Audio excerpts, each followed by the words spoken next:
What's going on, everyone? Tanner Poppitt here of Madrost and Poppitt's Corner. Just reminding you that our new record, Charring the Rotting Earth, is now available at NoLifeTomatoRecords.com. That's right. Just go in the search bar, type in NoLifeTomatoRecords.com, and support. Again, NoLifeTomatoRecords.com. Now, let's check out the episode you came to see.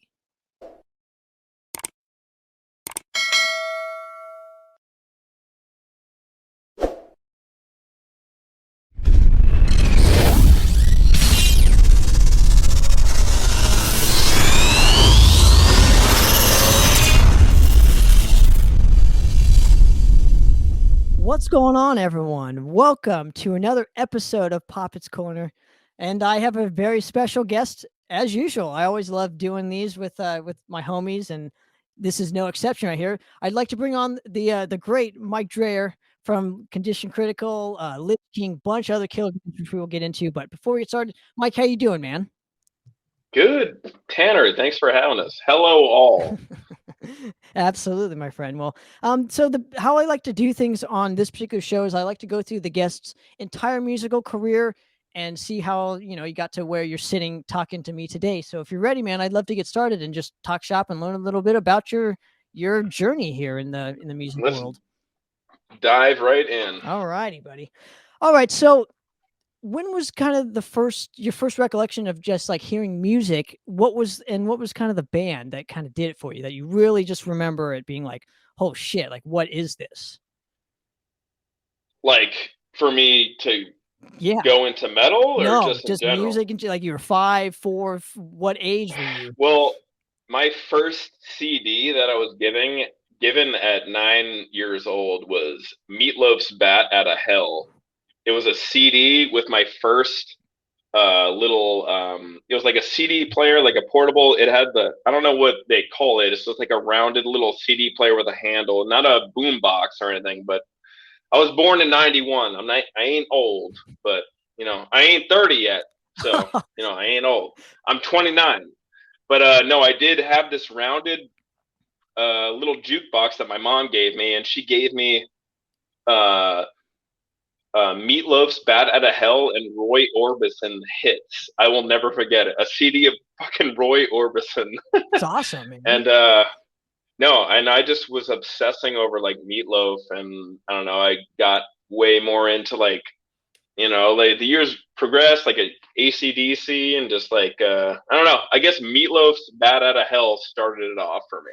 Now, were your parents into music heavily? Did they always play it around the house, or were they musicians? Or I kind of just want to get the basis of your upbringing with music and whatnot. I didn't know until later on. My dad was he played bass in the early 70s in a band called Abstract Sound, and they've opened up for Cream before, and like many other psychedelic, like early on rock bands. And you can actually look that band up. They're out of Springfield, New Jersey. It's and I had no idea until I was like probably 18 or 19. My dad like started to talk to me about this and stuff, and I always knew his like bass playing in the background, but I didn't know like how his band was like perceived as like a pretty big name at that era, No, which is pretty cool. Were they more of a prog kind of band, or you said psychedelic? Psychedelic. Okay. Total psychedelic, like funky, like yeah, that kind of like they opened up for Jefferson Airplane and shit like that. So that's pretty cool. Yeah, it's kind of yeah. And like looking back and like if you research it and like you could see it, and I'm just like, at first I was like, are you serious? And then like look, and like their stuff is on like YouTube and everything. It's like pretty popular. I'm like, God damn, I did not know that at all. So that's so cool. So okay, so did your dad ever kind of tell you about some touring stories, or did they ever tour? Did they release any records? No. Okay. No, it was more so like this was brought up after I started to become, because like my dad was like a big power lifter and everything, like so like once he grew out of that when he was younger, he was like big into lifting, and he was a pretty like popular power lifter and everything, and that kind of got erased. And then like I later on in life, like like we just talked about it, like once he saw that I was touring, and then yeah, that was brought up again, and it's kind of nice to like know that. And I didn't even know that he played bass like when I started to play bass, so it was just like, because I've always played guitar too, but it's just like the bass was more so, you know, like I fell into bass because it was needed in my first band, pretty much. Sure, which So we'll get to. It's a little bit after this particular period that I want to kind of discuss a little bit further, if you don't mind. And that oh yeah, yeah. and that is, so when was the moment where you kind of were discovering some of the heavier bands and noticing? Did you start to notice their album covers and that kind of, you know, piqued your interest? Probably in I want to say in like sixth, it was either sixth or seventh grade. I started to get into, um, so like I was heavily into like,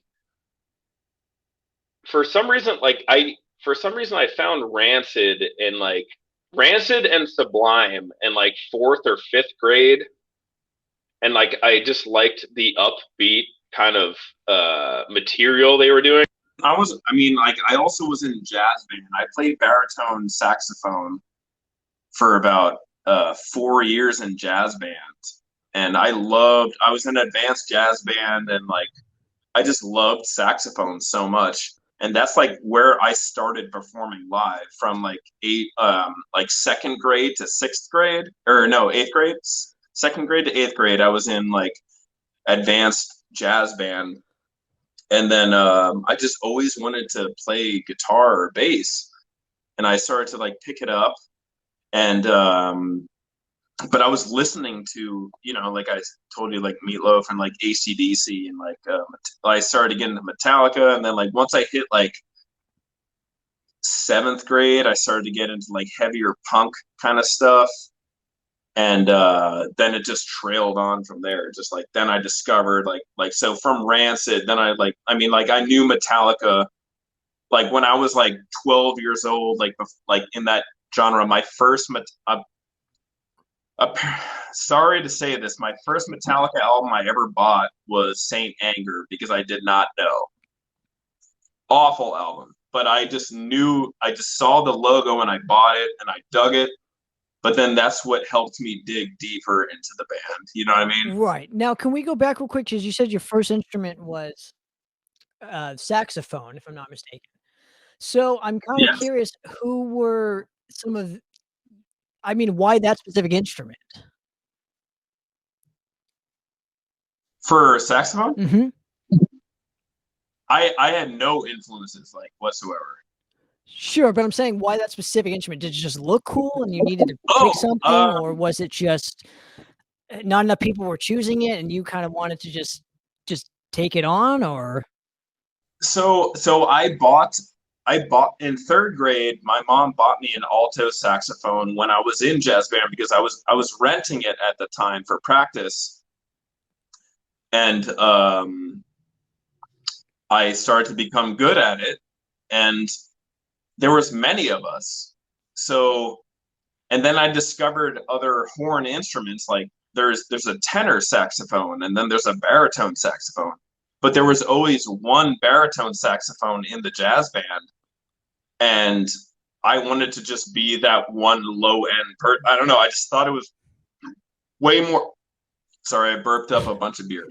But I just wanted to like, just, I don't know. It was more interesting being this like absurdly large like instrument, and they have just as much of a position as everyone else does. interesting. So there's some correlation with the bass guitar, I would think, with that, though. Yeah, exactly. I mean, like, I feel like later in life that kind of like tied together, but like in that time when I was like between like 11 and 14, that was just like I was like, hell yeah, man. Like, I was like ripping and shit, like, because like you're literally like, you're playing up here and it goes down. It's like a 4-foot instrument, you know what I mean? And there's, yeah, tons of fun buttons. And you're like 3 foot nothing probably this time, you know? Yeah, exactly. So I was very, very happy with that.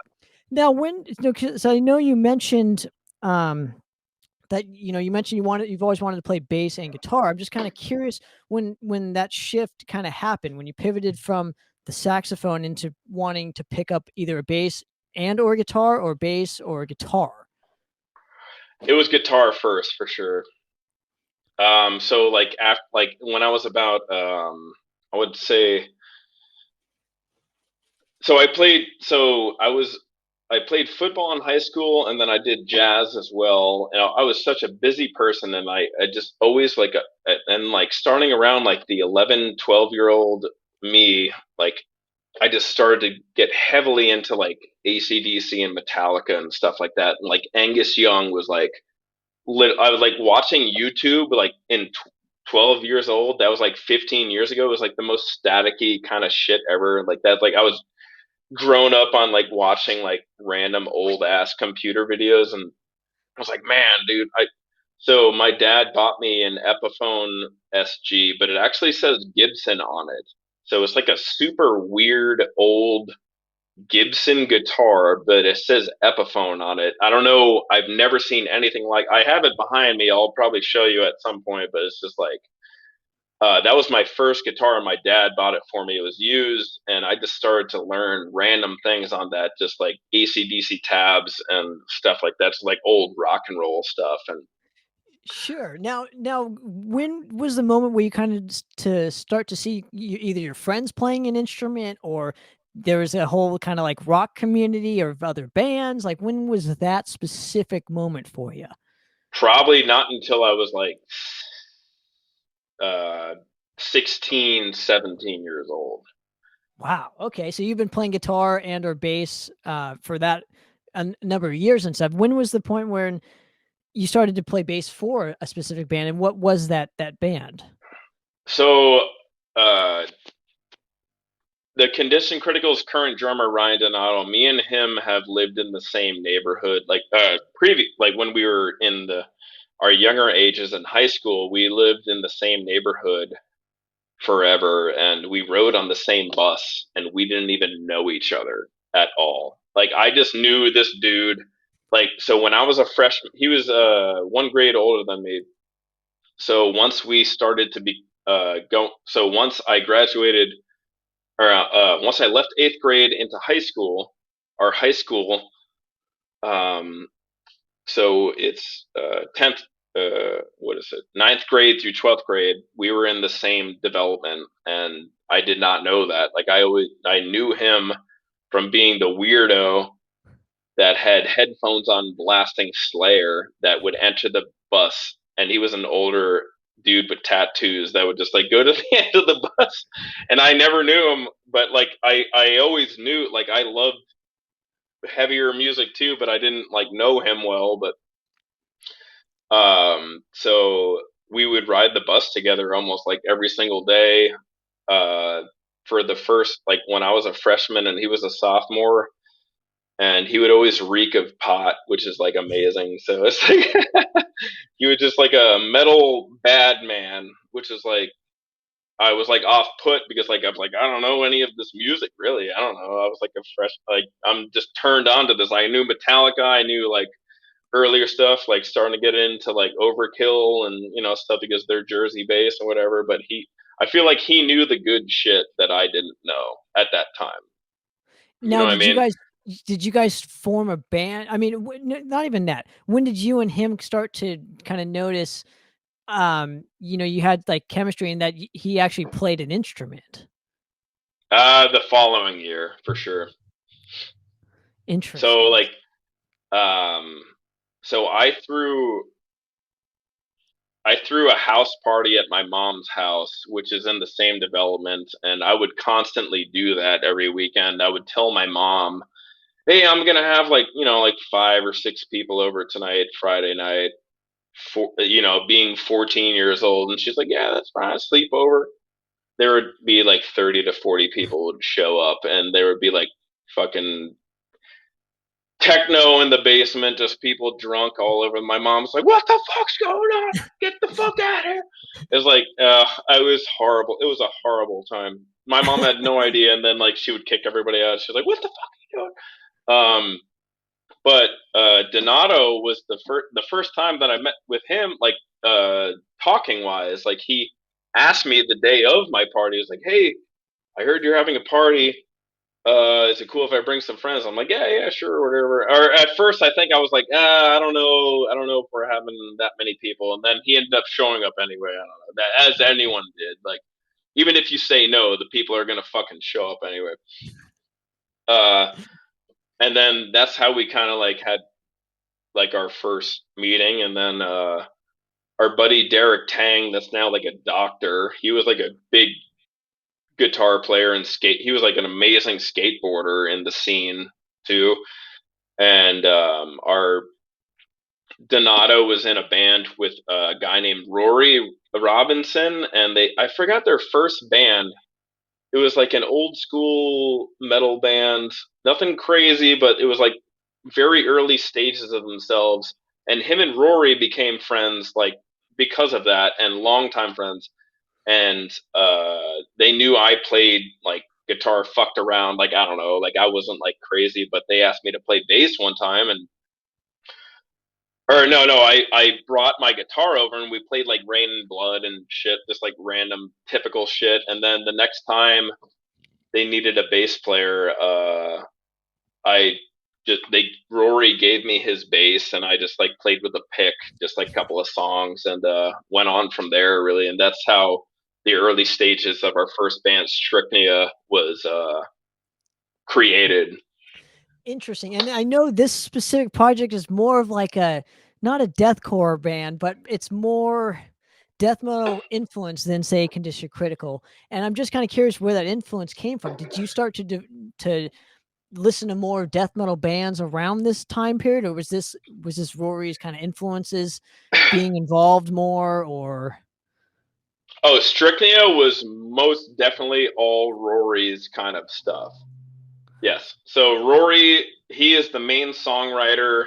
He was like pretty much Strychnia for sure, like the whole songwriting structure. Like I had no part of it other than like, I added my own bass parts or whatever, but the whole song structure, Donato did his own kind of bass like little stick, but in the end, like Donato and I were always into like we start like once because like so even before the beginning of Strychnia, like Donato and I started to hang out way more, started smoking way more together, and then just like hanging out. And he turned me on to like so much more earlier thrash, and like he turned me on to like Demolition Hammer and Devastation. Like when I was like 16, 17 years old, he got a tape of Idolatry, and like ever since then, that has been my favorite album by far. And like I've lived my life by like the writing process of like that type of style of thrash. And but moving forward though, no, it was just mostly store for like it was like Rory had more of a death metal-y kind of vibe, more melodic stuff. Mhm. And we just went with it because like people were liking it, and our singer was more so into like that kind of melodic stuff, but like Donato and I were obviously more thrash heads. You know what I mean? Just like so we had a nice mix. Like Rory was way more into like melodic death metal and like heavier death metal and all that, and then Donato was too, and I slowly progressed into that. And then when I was 16 years old, I was brought to my first like death metal show, which was Carcass. It was Exhumed to Consume tour in Searville, New Jersey. It was Carcass, Suffocation, Necrophagus, Aborted, Rotten Sound, and Dying Fetus. Interesting, dude. That would Like be that like was my first show, death metal show. Wow, dude. What's one hell of a death metal show to go to. That's what I'm saying. It's just like I saw Necrophagus. So this was 2008. Wow. So this wasn't Summer Slaughter, was it? No, it was called Exhumed to Consume. Okay. Yeah, So just if you look it up, you'll see the tour poster for it. It was like the Reanimator, like that '80s movie Reanimator poster. uh-huh. Yeah.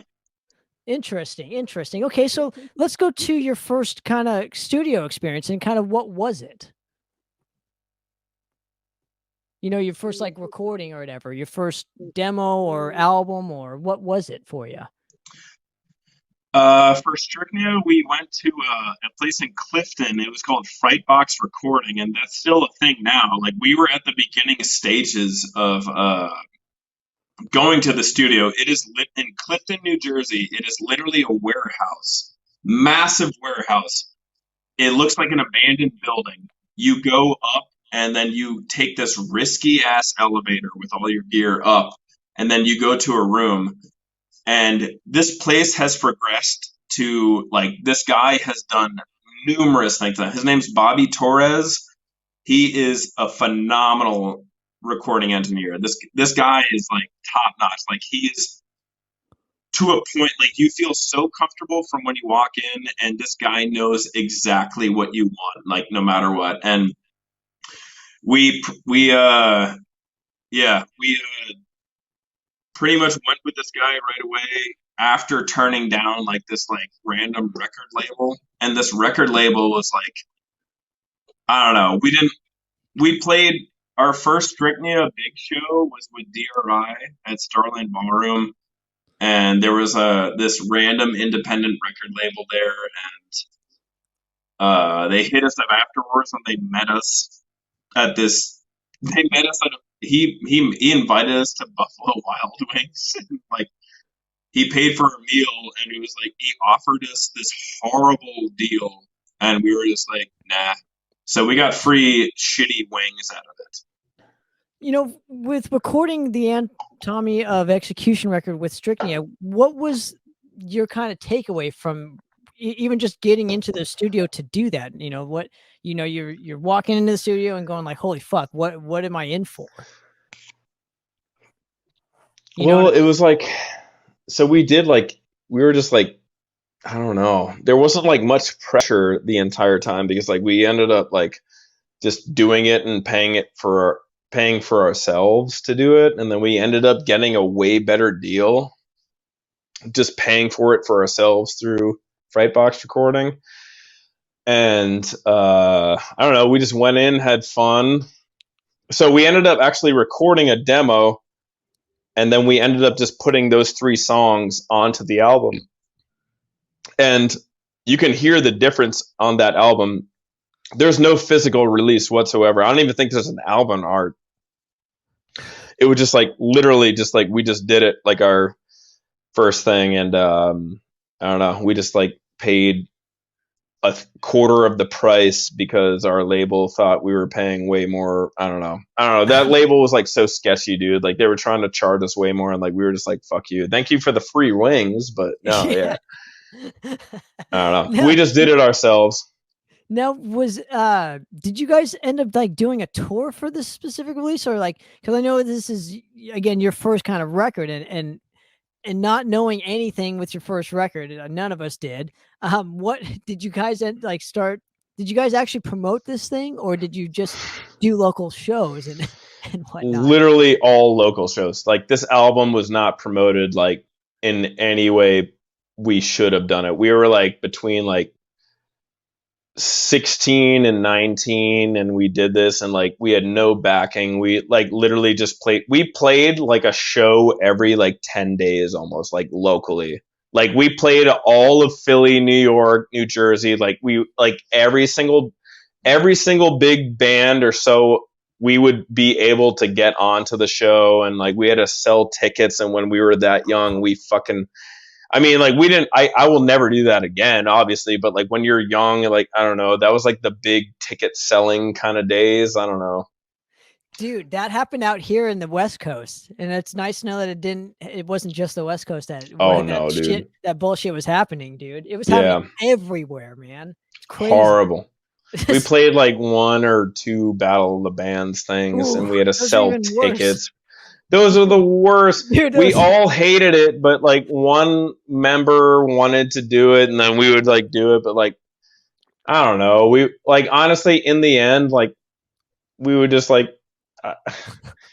get like our friends would support it. We would bring like 20 to 30 people to like help us, like whatever, and they liked us anyway. So it was like, why not? Just like we'll give you, and like even some people we would pay for half of their ticket just to like get on. You know what I mean? Just like it was awful, dude. Like the beginning of that band was just like in the worst fucking timing ever, dude. I don't know. Totally. Now, but let me ask you like a personal question. And were your parents very supportive of this? Would they kind of take you to shows and help you pay for these tickets, or like how did you go about doing this back in? No, my parents have never seen me, but my parents love me completely, but they are not metal people whatsoever, and I would not bring my mom to where we played whatsoever. So it was more so for me protecting my mom. To not. Yeah. Okay. So let's move ahead and simultaneously you kind of start Condition Critical as you're still playing in Strychnia, and I'm just kind of curious the basis and the origins of that. Did you want to do a more thrashier kind of band, or was that kind of seen more popular in New Jersey around this time? Donato and I were the big thrash heads of Strychnia for sure, and we've always like me and Donato were just like always like fucking hanging out, like listening to thrash metal, like in his fucking. He had this like Ford pickup truck, and we would like hot box it with like blunts and just like listen to Overkill, Taking Over, and just like Demolition Hammer and shit like that, like all the time. Like yeah. So anytime I would get into his car, I would learn about a new album pretty much when I was that young. And then that sparked the creativity to want to do a particular thrash band. Oh yeah, for sure. And then so during like so Strychnia, like like after like we only had that one album, we played tons of shows. Like dude, we played everywhere, man. Like on the East Coast, not the full East Coast, but like between Jersey, Philadelphia, New York, and Delaware, like in that general area. We would play like every single week, like sometimes like 3 times a month. It was like dumb, but Trenton was like our home spot that we would always play.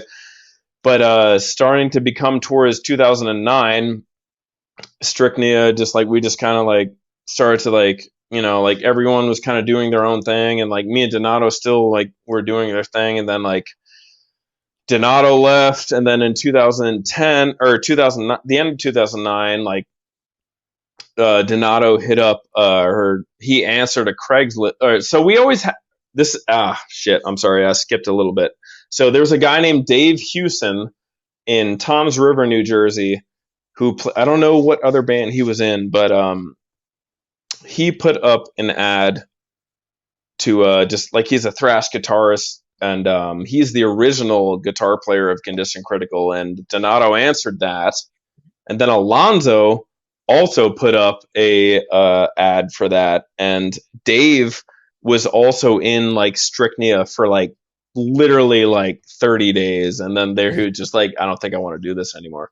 So him and Donato started to do this like kind of thrash kind of deal, and then they answered a Craigslist ad that Alonzo Maguino, who was the original singer of Condition Critical, they answered his ad, and then they got together.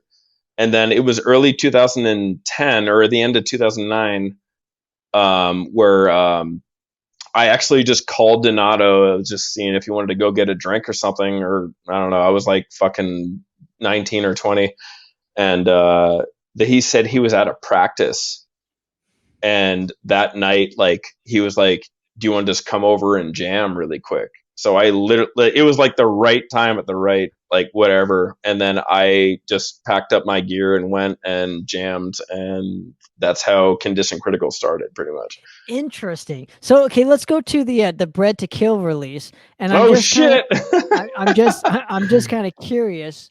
The whole process for this. What did you learn from the Anatomy of Execution record that you applied more so to this specific demo release? I didn't write anything on there. So exactly where we just left off, like me approaching that practice space, I had to play Bread to Kill like at the practice space.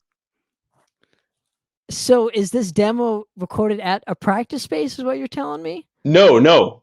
That demo is recorded at the studio that Strychnia recorded their first album at. Okay, so there's connections between the two. I see.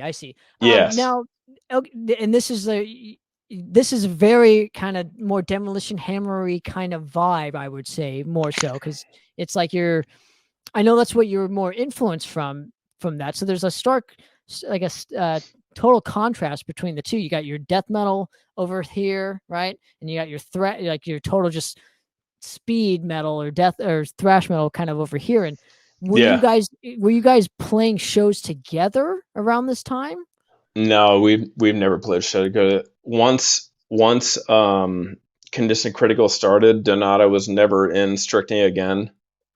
I carried forward with Strychnia for one more EP, which is Reanimated Monstrosity. I played bass on that, and then I was no longer with them after that anywhere. Interesting. Okay, so we'll get to that story in a second, I promise. But let's go to Condition Critical and just because obviously in the West Coast, as you know, there was this thing called the new wave of thrash metal scene. And I'm just kind of curious, did you start to notice some of those bands either touring the East Coast, or did you guys have your own scene out there, or? Yeah, no, Condition Critical built like a decent scene. I don't want to say we're like a huge scene on the East Coast, but like, by now, obviously we're probably, like we're okayly known, but no, but we've as once Condition Critical, like our first show was in 2011 at this place called the Meat Locker. It was a basement in Montclair, New Jersey. We played with Incinerator for the very first time. I think Bomb Scare too was there, and a very old band called Midian, very old thrash band called Midian. That was our very first show, and then ever since then, like we've by 2011 we played the opening show. We played with Morbid Saints first show back. We played with Whiplash like 4 or 5 times. Like, yeah, between like those first 2 years of us being a band, like, I don't know. It's just like things kind of blew up. Did you guys pre-sale around this time too, or was this the point where you were just you kind of X that part out or whatever? What do you mean? Did you pre-sale for Morbid Saint? Did you pre-sale for Oh, no. We had Keith Carney. He is one of our amazing friends. Like I don't know if he still books shows, but he was the best booker to go to in Philadelphia. Like Keith Carney, like that dude is like, he lives and rips old school. That guy is such a good friend of ours. He is like die hard. Like he is the guy like of everything. Like, I don't know. That guy is like the best person in the entire world. Like, I swear to God, like that guy lives and breathes metal shows. And I couldn't have asked for a better person to help us be on the up and coming of any sort of promotion, just to, you know what I mean? That guy fucks, I'll tell you. I wouldn't know. I don't want to get that story. But what I want to, so let's go to your first album. Oh wait, sorry, this one here. God damn it!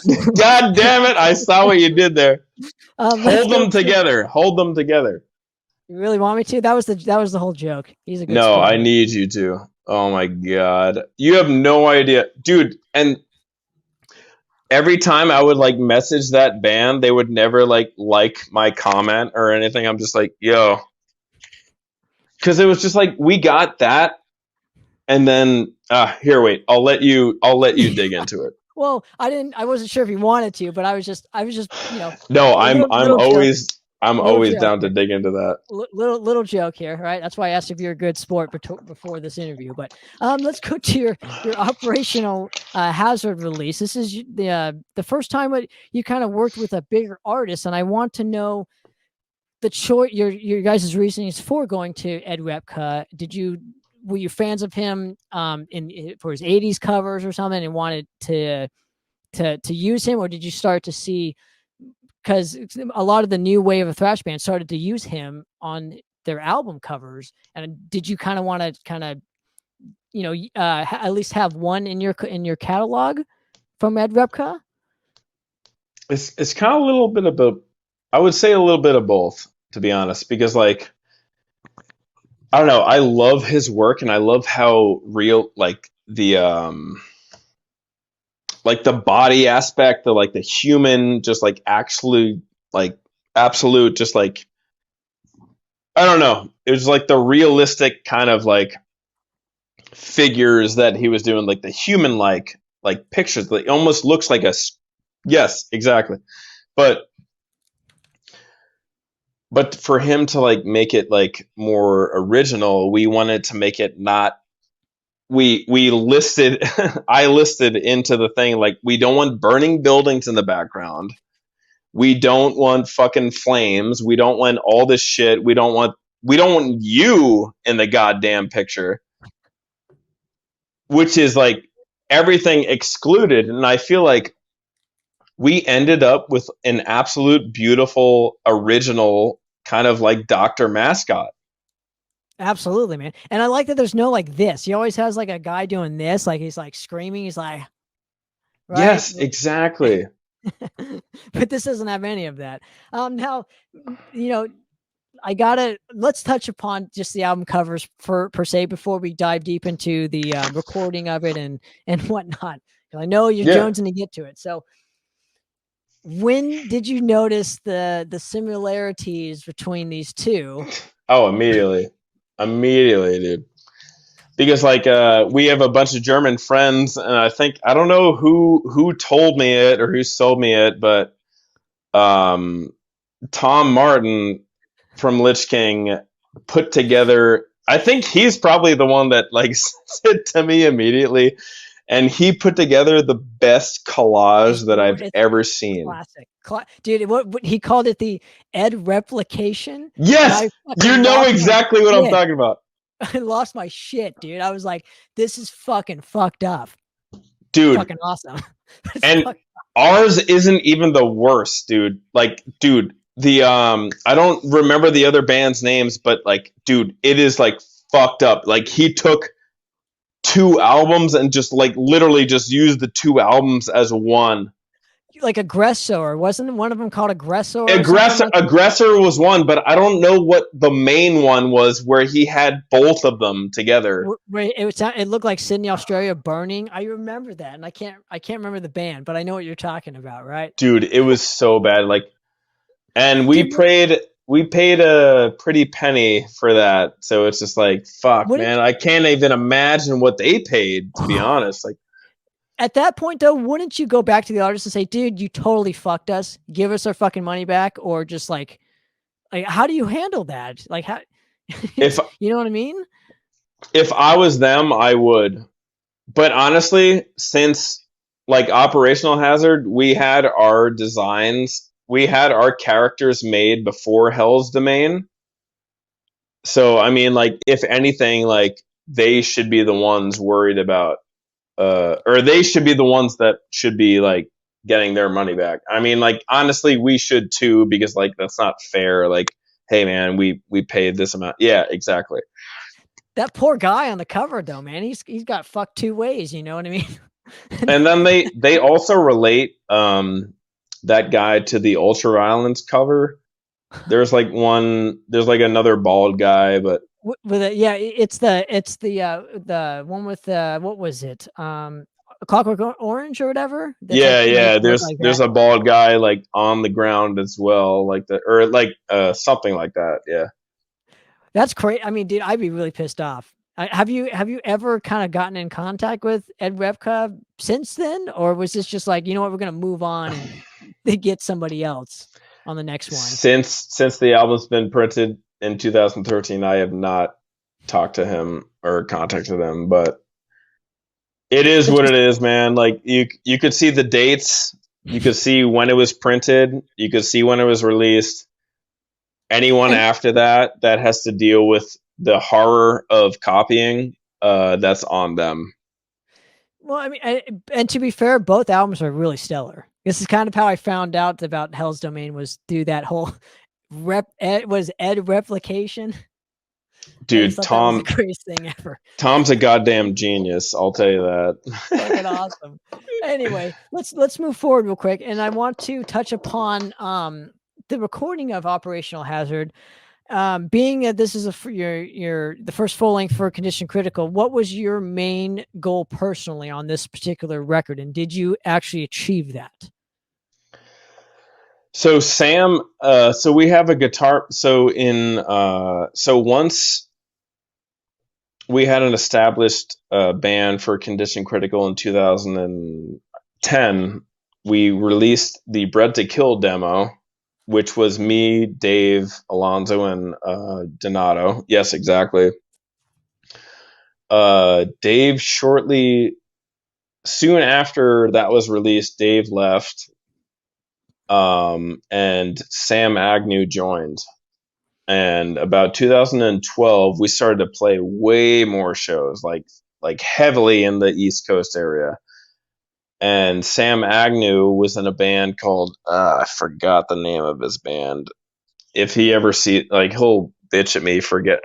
It was such a sick band. Like, so he's from Rio Grande, New Jersey, which is like literally the bottom.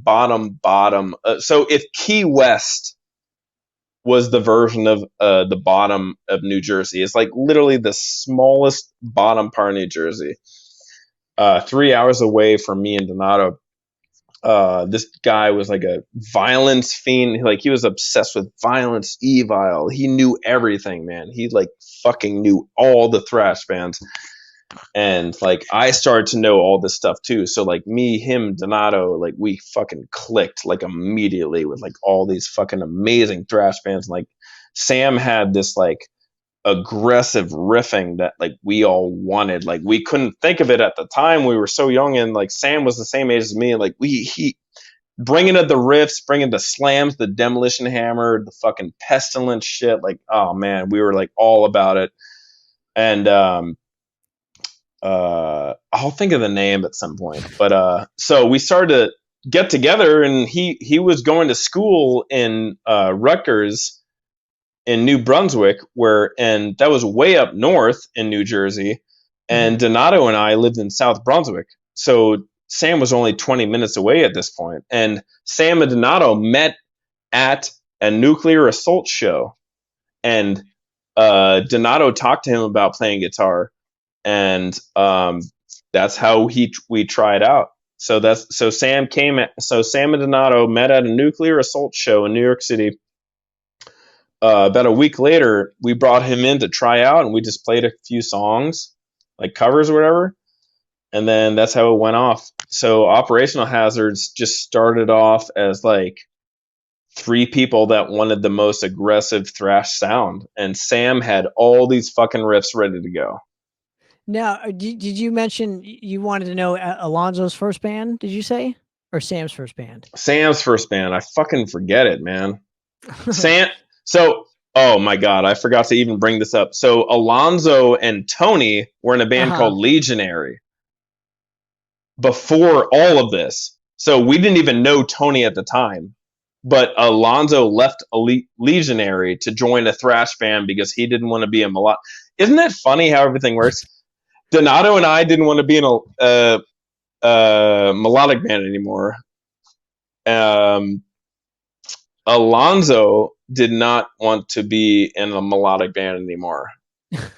And then Tony and Frank, which is the drummer of Legionary, just continued to stay. And then Tony ended up... there's such a tongue twister of a band shit going. Sure. Now, was the band Cerebral Decay at all? Yes, that's the fucking band. Holy shit. Oh my God. How do you even... Holy shit, dude. All right, so let's move forward a bit. It looks like obviously you completed your goals on Operational Hazard, right? You wanted that bass tone. We got to talk about the bass tone. I can't leave this off the table. And I have to tell you this too. Immediately, every time I hear you play, I know it's you. That you for some reason have this distinctive bass tone, and I don't know if you realize it. I'm sure you've been told it many times, and if not, if this is the first time, that's kind of sad. But I feel you have the most distinctive bass tone in all of like our kind of generation. Like I always know it's Mike playing because of that distinct bass tone. Where did that come from? How and I guess what bands were you listening to get that specific fucking bass tone? So I swear by acoustic amps. The brand is acoustic. I don't know. So when I first like with Strychnia, my mom, like when I was like 14 years old, my mom bought me my first bass and amp, and I was so happy about that because like obviously I couldn't afford it, and like she knew like how much, or I was 15 probably. I was like so obsessing about it, and like, oh man. So she got me, and I still have the bass for this day, and that bass has been recorded on every album that I've ever played on. So just to show you how good that bass is, I love it so goddamn much. But no, I just must say, just like I loved, what is it? Like The Bleeding by Cannibal Corpse, like Alex Webster's bass playing, like the twangy, just like fucking like higher end, and then Years of Decay, like Dee Dee Verney, man, like that twangy, like cut through, just like fat bottom, nice mid range, high end, fat mid range, fat bottom, just like that. And I just swear by it. And it took me a couple of times to like figure out what head to start with. So I ditched what my mom gave me.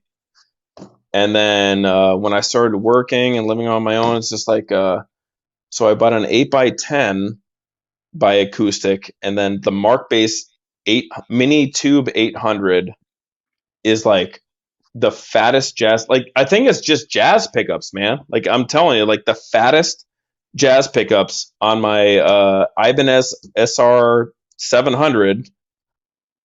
And I have a couple of pedals with that, but it's just like, I don't know. It's just, I feel like it's all in the jazz pickups and the jazz amps and the jazz head.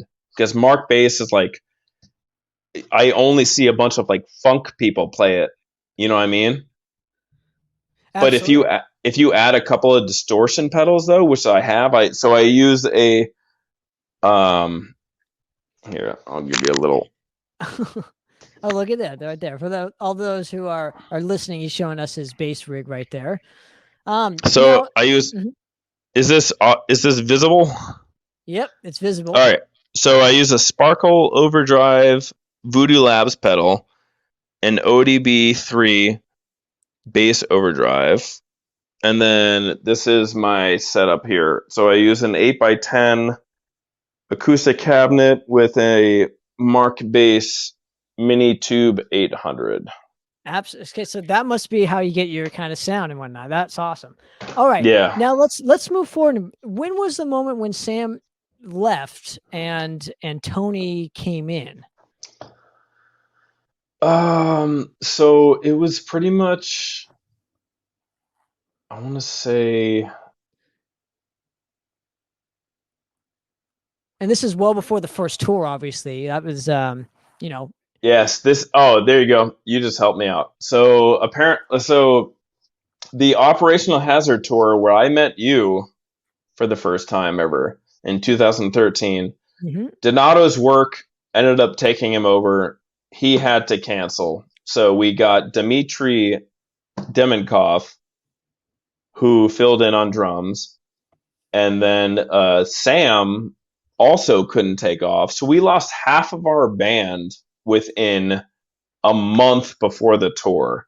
And I have spent about 6 months booking this tour, and I was like literally on the verge of like fucking freaking out. and That's crying. right. And going back a little bit, you didn't have a booking agent at this time, and I know No, this was like a month-long tour, right? Month-long tour. this was it was 21 shows.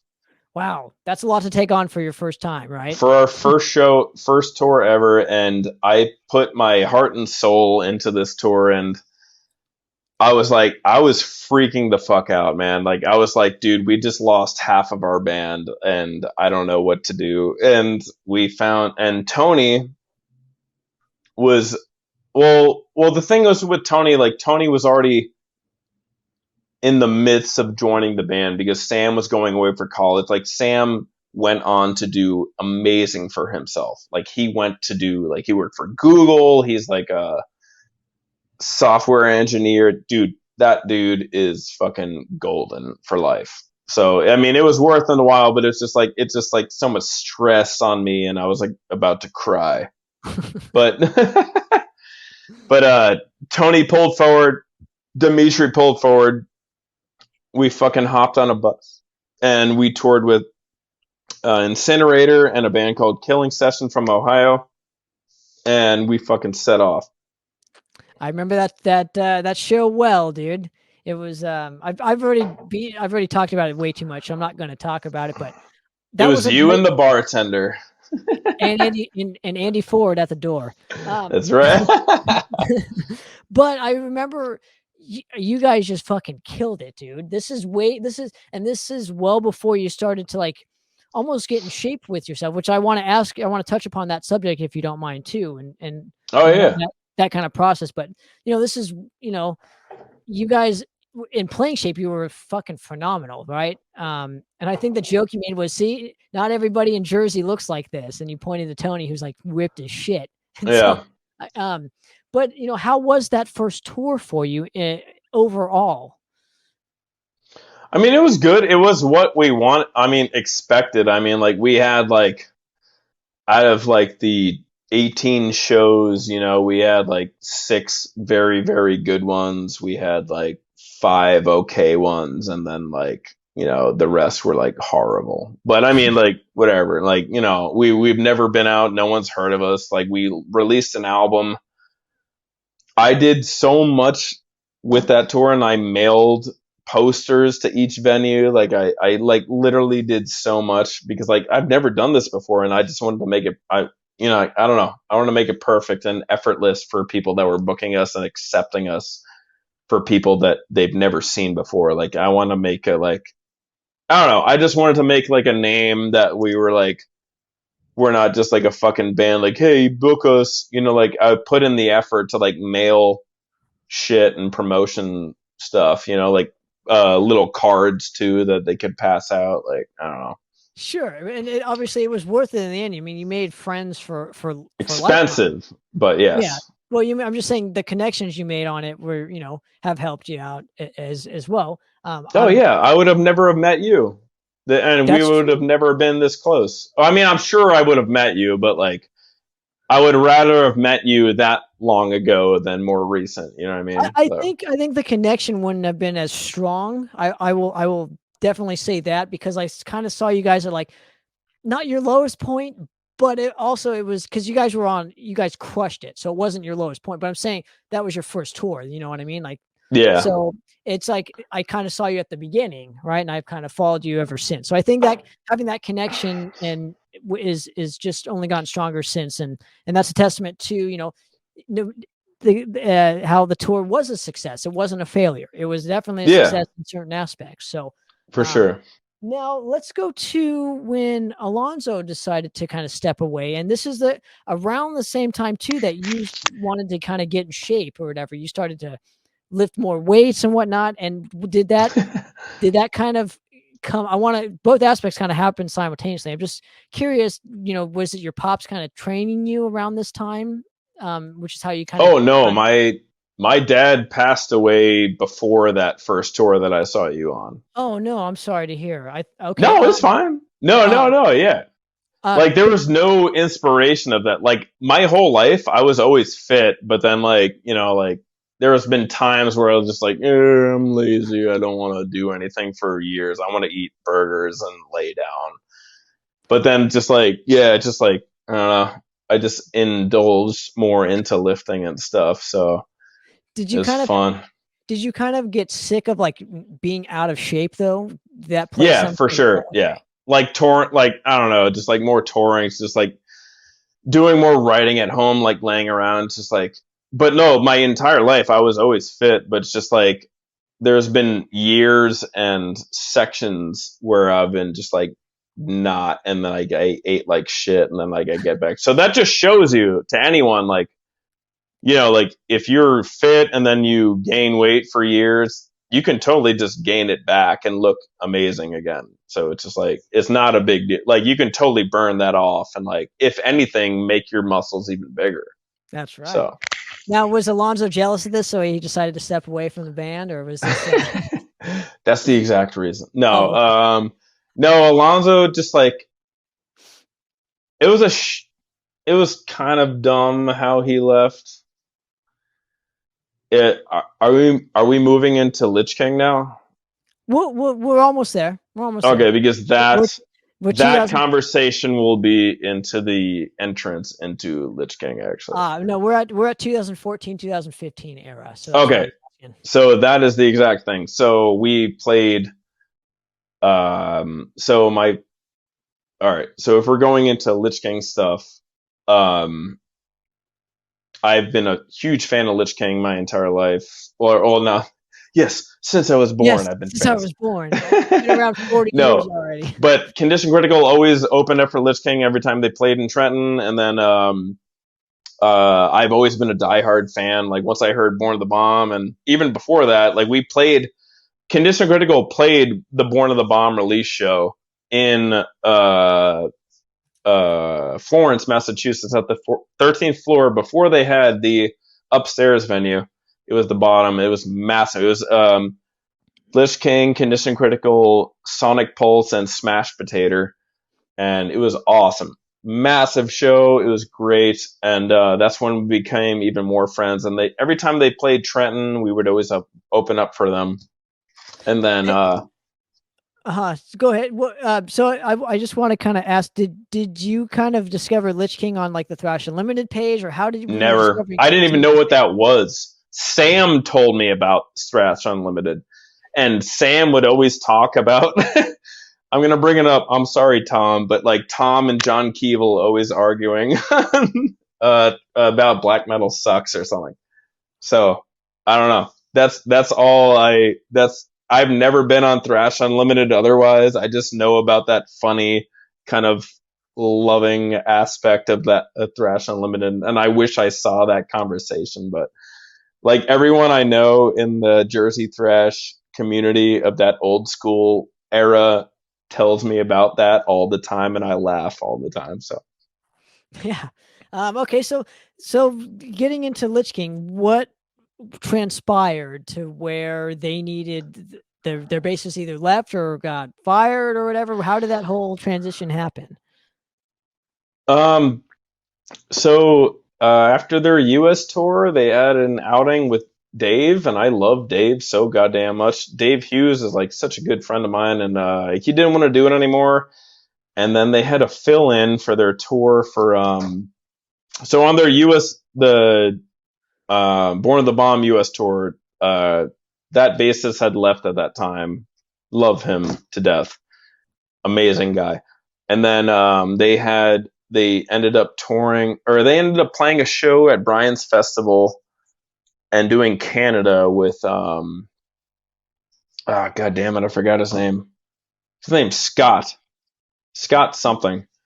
He ended up just filling in for that, and then they did a tour with Ex Mortis on the East Coast in 2014.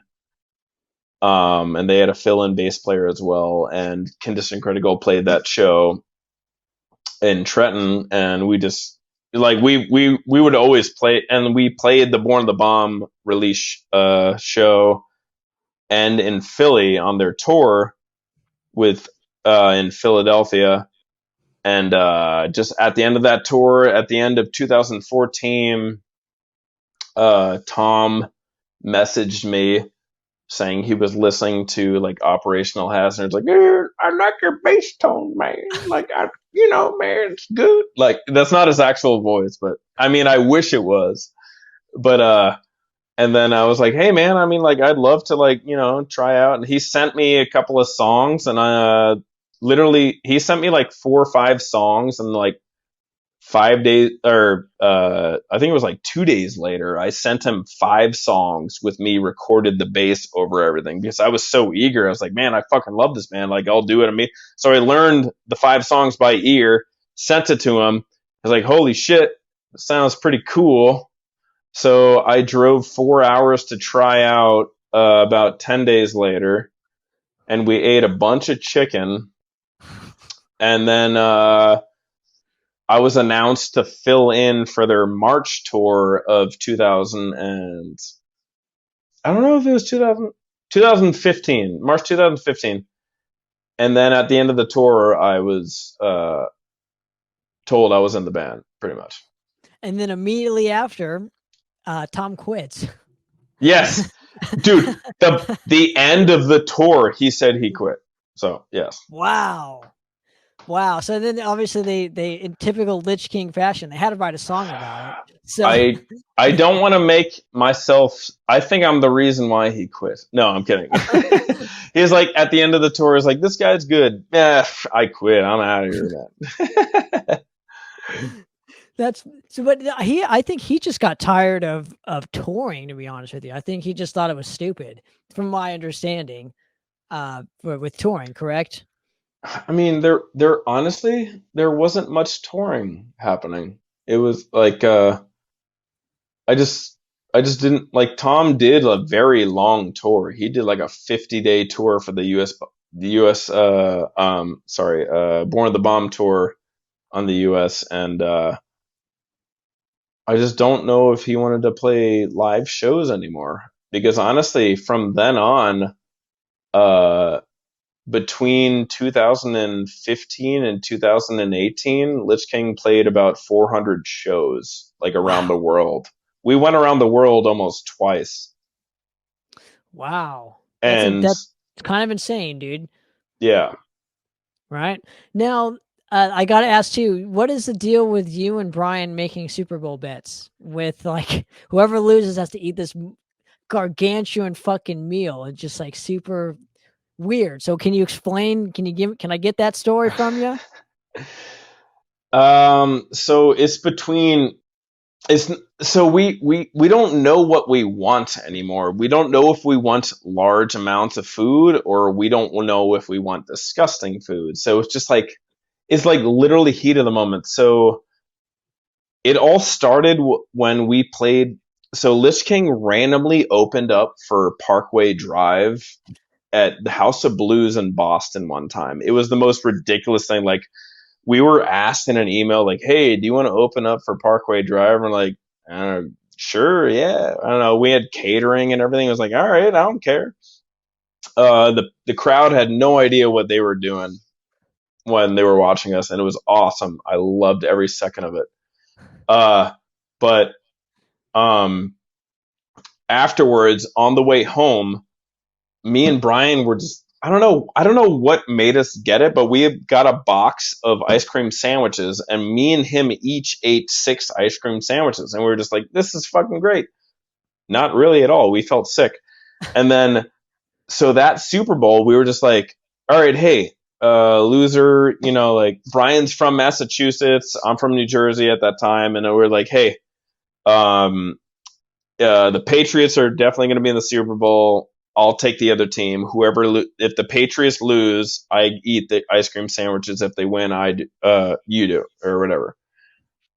And so ever since then, we've just continued to make disgusting bets. So great. I remember the McDonald's one that fucking grossed me out, but that's okay. So, dude, that was horrible. He threw up in Australia. So he had to eat 5 Big Macs. He only made 4, but there was a dealer's choice, which is 2 chicken patties in McDonald's. I don't know what it's called there. I forgot it, but yeah, it was awful. I think you filmed some of that too, or like either you or him puking in a bucket. I think probably both. No, I smelled. The thing is, like, the whole apartment smelled like McDonald's when he was throwing up. It was awful, dude.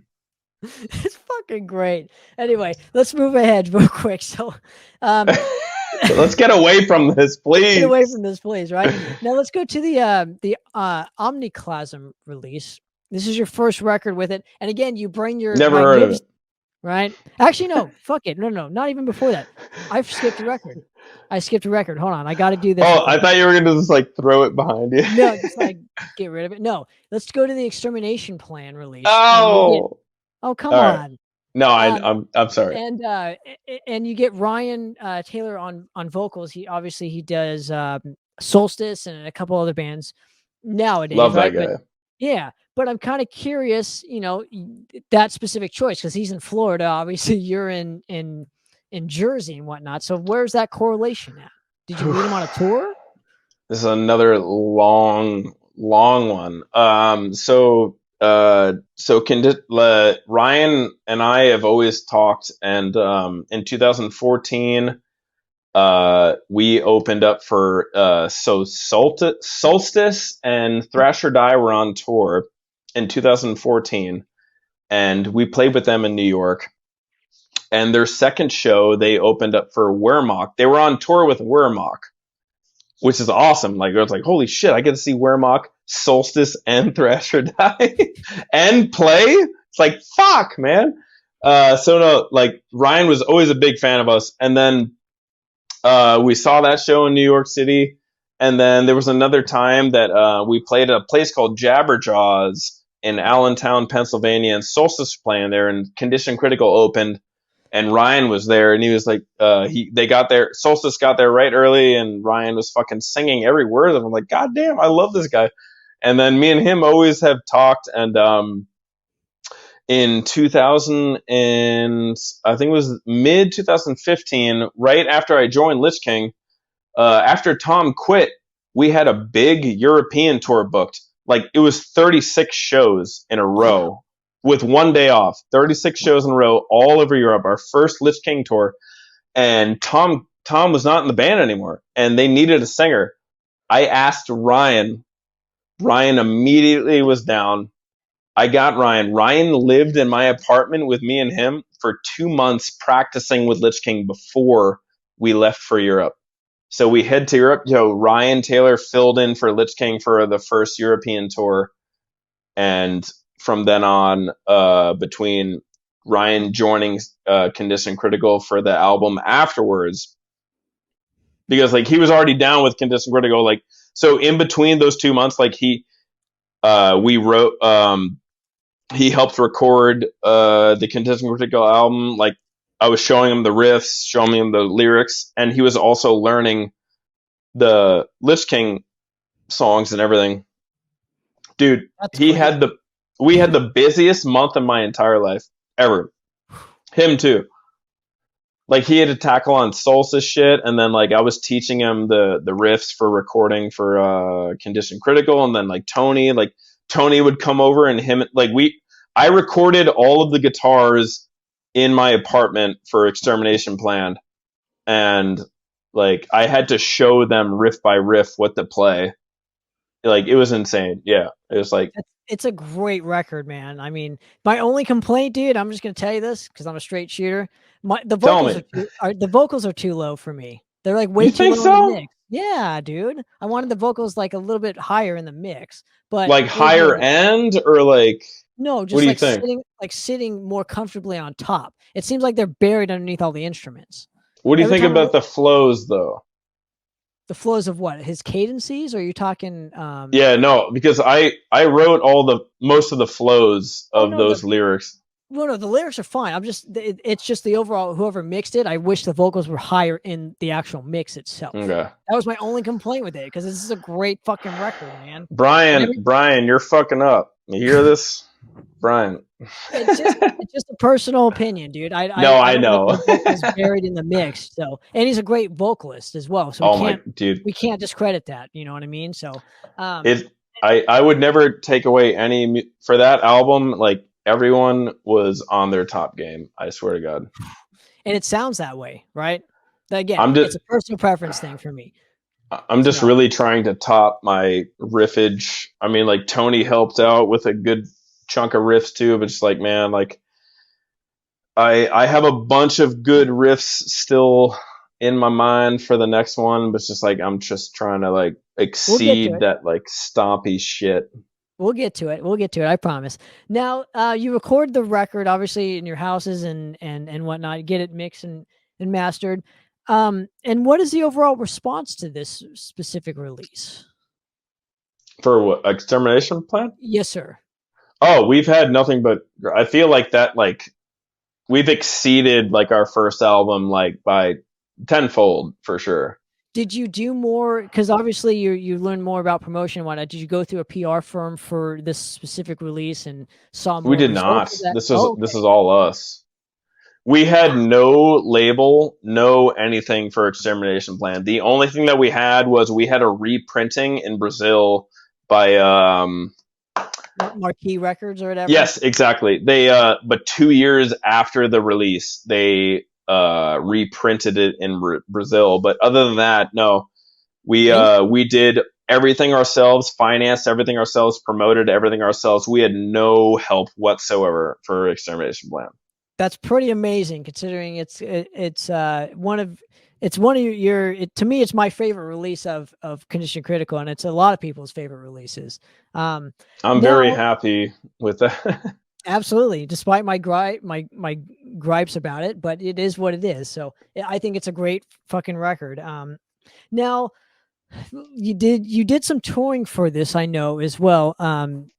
It was probably what, a 30-40 day run. We played. I remember. I think it was like 26 or 28. Yeah, and you guys did three or four of the shows with us. I can't even remember. It's been so long. But it was. I think it was 4. It was with Game Over.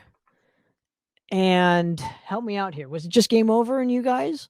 It was just Game Over and us. But I think you guys met us in San Francisco when we did Hemotoxin and Fog of War. And Madras, and you guys, and Game Over, dude. That's a stacked show, man. I remember. Yeah. So I remember at this particular show, Josh from Fog of War saying, "Dude, you don't realize this now, but in 20 years, people are going to be talking about this fucking lineup, wishing that they were here." And there's only like 30 to 40 people there. Dude, it was like I couldn't even believe it, because like I've been dying to see like you guys in Fog of War and like. Who else was it though? It was Tressalence was. Yes, that's the other band. That's the other band. Yes. Okay, I have a somewhat good memory. Now, obviously, you know I had to do fucking sound for that, dude. Really, I didn't know that. I had to. There was one microphone, and then I had to play music in between bands. I'd have to run, dude. It was the most ridiculous place ever. Was that the venue where they wouldn't allow us to bring in backpacks or something like that? They wouldn't allow us to bring in something, and I was getting mad because all my cables were in a backpack, so I had to take them. Probably, I don't know. There was like. Anyway, but regardless, I'm getting off subject here. But I remember playing the show with you guys. You guys killed it on that specific run, even though I only got to see 3 or 4 of the shows. And then we played obviously Vegas, which was a very interesting tale. To say the least. Weirdest show I've ever played. Dude, I mean, again, I know does that place still exist? Does it still exist? I don't think it does. And I know this is your journey, and my apologies for getting off on tangents. There's just so many fucking stories with us, you know? Yeah, I know. Like, remember the bathroom being all hot? It was like a jacuzzi. Oh, burning hot. Dude. Hotter than the piss. Dude, I mean, you didn't want to flush that thing. Let's just put it that way. No. And it was weird, man. And then there was like a look behind the green door number 2 place right next to it. There's like some orgy looking place right next to the venue, and it was weird. No, yeah, dude. There was the green. It was like right next to the venue to the right. It was like a green. It was like a whore hotel, pretty much. Yeah. No, yes. It was like a don't look behind the green door number 2 kind of thing. Dude, and our promoter was a fucking platypus. I remember that. I remember all of this, dude. It was awful, dude. You know I'm right. Like, it's awful, dude. It was like the weirdest, and there was pizzas for some reason. I don't even understand any of it. Dude, he was a nice guy. I'm just gonna put it that way. Put that out there or whatever. But yeah, then the pizza place right next door was like a veterans hall. It was like a veterans hall venue and then like an orgy place, right? All Yes. It was weird, man. But it was a great show. I had a great time doing that specific run. Those Can't vets thank you. deserve those vets deserve an orgy, I'll tell you. Oh my Anyway, god. let's move ahead now the second to last release that I have from you is the Omniclasm release. This is your first release with Lich King so far, minus the single which was I Quit. Right? Yeah. Now, can you God, tell me I keep forgetting about that one too. Totally. Now, can you tell me a little bit about the recording process and on this particular release and how it was different than your previous releases? Was there anything different on this release for you? Oh, a lot. Yeah. So this is my first on here, and everything was like super just like live feeling, man. Like we went for a more live recording ish. Not to say that like so we kind of we set the bar for us to like we set a time frame for us to do it, and then like it was almost like we tried to like it was nice to set a time to finish the recording so we could rush ourselves. And with that being said, it was just like this album is like super live, super just like rushed, not but in a bad way though. Like you know what I mean? Just fast, raw. You know what I mean? Like sounds way different than anything else that we've ever recorded. You know what I mean? No, rushed in that you only had like 2 days to fucking do it. No, just like we set the bar for ourselves because like we wanted the release. I think it was like for April. I think it was like April 17th. 7th. Oh, 17th. Was it? Is that what it is? Okay, yeah. I thought it was 2nd or 7th. Okay, so that makes sense. Yeah.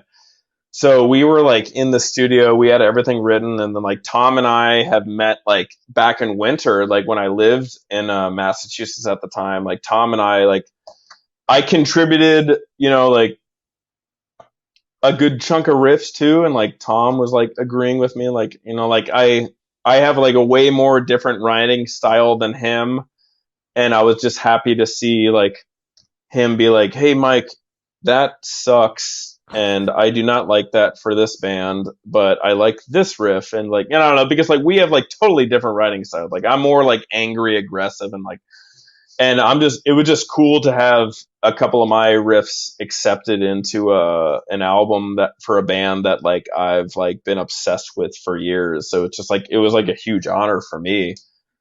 Is that important? That to me that is important. I would answer my own question. You know, where you kind of have to be a fan first and then a musician second, right? Yeah, of course. Because like honestly, like Tom's the sole writer, so it's just like if he agrees with a riff that I present to the table, I feel like that is like 10 steps above my excitement because like, oh shit, like, all right, like because we have two different types of style, even though like we're still in the same thrash family. It's just like I'm more of the more brutal, aggressive thrash. He's more like speed metal, just like more skanky kind of like, even though like I like all that stuff too. It's nice for him to find something of interest when I'm not familiar with his full style, I guess you could say. No, but so obviously he quit in 2015, but the record wasn't released until 2017. Did he kind of just want to stay on and say, "Hey, I want to do one more record with you guys before I officially kind of part ways"? Or did Oh no, he still is. Oh, okay. So he's still the backbone writer for sure. Right, not writing. I'm talking vocalist wise. So he's this album, right? Did he want to at least do one more record before just, officially getting a new vocalist? Because it took a couple years after he said he was quitting, he's on this specific album. Do you know what I mean? Yeah. It's like no, at the time the new vocalist thing was not of like an issue or talk, I guess, because like I guess it was still written towards like 2016, like earlier on, where it wasn't like officially thing. But yeah, it's tricky. But Tom's still like the backbone of like writing and whatnot. But moving forward, yeah, Well, obviously, you're the new, yeah, Zach Smith is a great vocalist. You guys have a good front man as well. He's when I saw you a couple times with him playing, he was outstanding. So it's you yeah, get the best of Zach's both the worlds. man. You get that songwriting, but you also still get the awesome front man that can deliver every night. So Yeah. Oh, dude, I love Zach. Zach's like absolutely. Zach has put in his dues. Like since 2017, he's been on the road with us for like 2 world tours for the like. Oh my god, like it's been just like this man has put in his work and dues as well of all of us. You know what I mean? Just like, but to bring someone in like this, like, and that's that consistently great and such a good person and such a good friend. Zach is like an absolute amazing person, and we could not be happier to have someone that is this fucking involved just as much as we are, plus more. Absolutely. And You saw, right? Like I did. a month ago. Yeah, it was absolutely epic. And obviously I got to see you at the Riff House with him as well. So I've seen kind of the best of both worlds, I think. Yeah. Um, I saw him with Tom, and then I saw you guys with Tom, and then with Zach. So There you it's go. it's kind of fun to see the growth of Lich King, because the vocalists almost are like kind of you wouldn't even know that Tom's missing. No offense to Tom if he's watching, but like I think Zach just does such a great job where like he fits in just perfectly. You know what I mean? You couldn't have Yeah. picked a more perfect vocalist for this stage in your guys' career. Now, according to my research and whatnot, you did another Strychnia record, Into the Catacombs. Was this not the case? Oh, I'm not on that. You're not. Okay. No. Interesting, because it lists you on it. So there you go, right? Clean up your shit. Oh, that is completely wrong then. Yeah, no. Oh. What is this reference to? Metal Archives actually Oh references. yeah, no. My last one that I did was Reanimated Monstrosity, and we had like Dying Fetus guy we were at on there. John Gallen. Yeah, we had on that. No, yeah, that was 2012, 13. 13. Yeah, no, that was my last recording with them ever. Okay, well there you go. Right, we have it documented now. So boom, there you go. Right now, Yeah, because like Strychnia went into more of like I don't know. Like I did that final one with them, and then I also recorded with a band called Legionary, which was Alonzo's and Tony's old band, and they were more like melodic death metal, thrash metal. But Strychnia, I mean, like I ended with that because they were going to more like this like kind of like deathcore route, and I was not about that at all. Yeah, because yeah. Well, let's go to when Ryan kind of had to step away from Condition Critical, and you bring in I want to say like not even a year later, you bring in our good buddy, right, from Hemotoxin, right? Yeah. So let's talk about that whole era, if you don't mind. Yeah. So after Ryan's departure in June 2019, we went on a hiatus for about a good year, and I only see Condition Critical as a 4-piece, and I refused to see us as a 5-piece. Like we are not that type of deal. Like I don't know. Like I would rather suffer and wait forever to just find someone that can play guitar, because like I just want a brutal 4-piece band, and that's like all I want. Like I don't know. Us like a standalone vocalist in this band. The riffing and the guitar tracks and everything is, and the trade-off solos, it's not based around like it would look very stupid to me. I don't know. And some members were fighting to just like, man, we can find a vocalist, we can do this. And like, no, I think it would be very smart to just wait and find it. And then we posted a couple of statuses, and Michael commented on it, and he sent us a tryout, or he commented and said he was going to do a tryout, and we never heard from him for about like 2 months. And we thought it was like a lost cause. We're like, fuck, man. Like, everything's bummer. Like, God damn it. And then he finally sent it in for, I think it was like interminable surgery or something, one of our better known songs or whatever. And he fucking killed it. And we were like, God damn, man, this guy sounds good. We flew him out, tried out, very happy. We'd spent a week, and then he flew back out again and double taked it. And we were just happy with it. Chemistry we found was a all gem. there.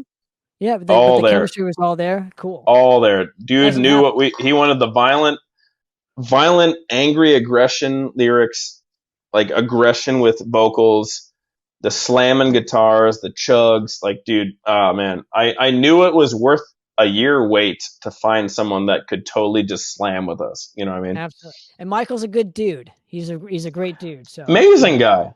I wish yeah. he had a headstock on his guitar, but other than that, like, I don't know. Well, I give him shit. I give him Paul shit every Masvidal. single time. Well, he likes Paul. You know, we're big fans of Paul Masvidal, right? Now, you know, Cynic. There you go. Yeah. Right? All right. So let's go to what you guys are what you're specifically doing nowadays. Are there plans for a new Condition Critical release? Are there plans for a new Lich King release? Can you give me any sort of information on those two projects you have going on? Yeah, we have 6 songs written for Condition Critical, and we have 3. I'd say they're like roughly. So we're aiming for a 9-song album for Condition Critical. We have a couple of label opportunities. Opportunities. But no, we're aiming for a 9-track, 35-minute album, just like straight brutal, like as always. 6 are written. Like I said, we're working on the last 3. Yeah, man, we're doing big things and definitely progressing with Condition Critical, and we have a lot of things brewing, and we're aiming for spring to summer release for album 3, for sure. Love it. And then Lich King? Lich King wise, there is not a. I mean, there's definitely gonna be album 7 for sure. Well, what? 1, 2, 3. He's all has to count in his head. No, because like of all the like random fucking weird shit that we do, so it's like, so album 6, Lich King 6, right? That would be after Omniclasm's 5 because of the demos, I think. Yep. God damn it! And the 8-bit album, which doesn't really count to me. Yeah, I don't count Do Over, the 8-bit album. Yeah. Okay. So album 6. So album 6, yeah. So we are working on that, but very minimal though, because like we are doing extensive touring next year though. I will tell you that, and we don't have a 6th album ready. So I don't know. I mean, like we're gonna be active in the live scene, but new music, I don't know how soon that is gonna be. But like live show wise and shit, that's coming very soon and very frequently. Absolutely. And lastly, before I let you go, I really appreciate you giving me a couple minutes of your time here to do an hour-and-a-half interview with myself. Man. And you know, but where can people find anything Condition Critical, Lich King, obviously, you know, the New Jersey thrash metal right there. Oh God, that's so old. That's thick. It came in this thing, right? But where can people find anything, you know, related to those specific projects? Oh, please. We got indiemerch.com. We got Facebook, Spotify, CD Baby, iTunes. We got like literally any sort of Social media platform, any sort of digital platform. Yeah, you can find us anywhere. Go to our Facebook, and all of our stores are linked to everything. You have nothing to worry about, and you will not miss us for sure.